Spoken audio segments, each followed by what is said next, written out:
এলিটিসিজম মারাইতে আসে আমাদের দেশে। এই ব্লাডি সিটিজেনের রক্তের উপরে দাঁড়িয়ে আপনারা বিদেশে ব্যবসা করেন, ছেলে মেয়েদেরকে বেগম পাড়ায় রাখেন। ২৪ পরবর্তী সময়ে আমরা এই বাংলাদেশ দেখতে চাই না।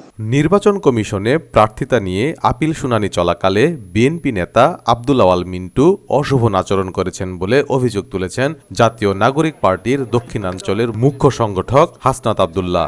শনিবার রাজধানীর আগারগাঁয়ে নির্বাচন ভবনে আপিল শুনানি শেষে সাংবাদিকদের সঙ্গে আলাপকালে বিষয়গুলো নিয়ে কথা বলেন কুমিল্লা ৪ আসনের প্রার্থী হাসনাত আব্দুল্লাহ।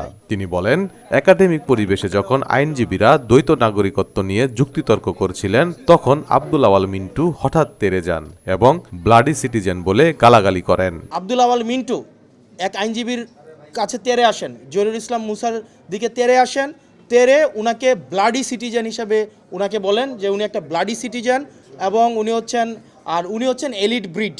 উনি এলিট ব্রিড আর দ্বৈত নাগরিকত্বের বিষয়ে স্ট্রিক্ট অবস্থান রাখার জন্য কমিশনে যারা সাবমিশন দিচ্ছিলেন সেই সব আইনজীবীদেরকে উনি বলছিলেন উনারা হচ্ছেন ব্লাডি সিটিজেন। তো সেই জায়গাটিতে আমরা প্রতিবাদ করি।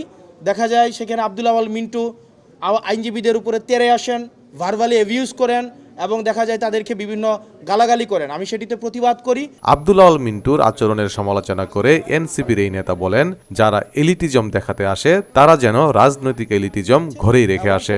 আপনি কাউকে ব্লাডি সিটিজেন বলবেন, আবার তাদের কাছেই ভোট চাইতে যাবেন, সেটা হবে না। ৫ই আগস্টের পরে যারা এলিটিসিজম মারাইতে আসে আমাদের দেশে, এই রাজনৈতিক এলিটিসিজম তারা যেন ঘরে রেখে তারা যেন জনগণের সামনে আসে।